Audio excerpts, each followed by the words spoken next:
So మనము నక్షత్రాలు మ్, గ్రహాలు వివిధ నక్షత్రాల మీద ఉన్నప్పుడు ఎలా ఉంటుంది అనేది చూస్తున్నాం కదా. ఈరోజు గురువు నక్షత్రాలు, సో గురువు నక్షత్రాల మీద ఈ నవగ్రహాలు ఆర్ మనకి లగ్నం కూడా ఉంటే ఎలా ఉంటుందనే చూద్దాం. ముఖ్యంగా నక్షత్రాలు, గురువుగారి నక్షత్రాలు ఏవే ఉంటాయి మనకి?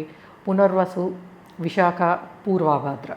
సో ఈ 3 నక్షత్రాలు కూడా గురువుచే రూల్ చేయబడుతూ ఉంటాయి. పునర్వసు నక్షత్రము, విశాఖ నక్షత్రము, అట్లానే పూర్వభాద్ర నక్షత్రం. ఈ 3 కూడా గురువు నక్షత్రాలు. ఓకే, వీటి మీద కనుక గ్రహాలు ఉంటే ఎలా ఉంటుంది? కేతుతో మొదలు పెడుతున్నాం కాబట్టి కేతుతోనే మొదలు పెడదాం. కేతు ఆన్ ద నక్షత్ర ఆఫ్ జూపిటర్. కేతు ఇచ్చే స్పిరిచువాలిటీ అనేది గురువు గారు అథెంటికేట్ చేస్తాడు.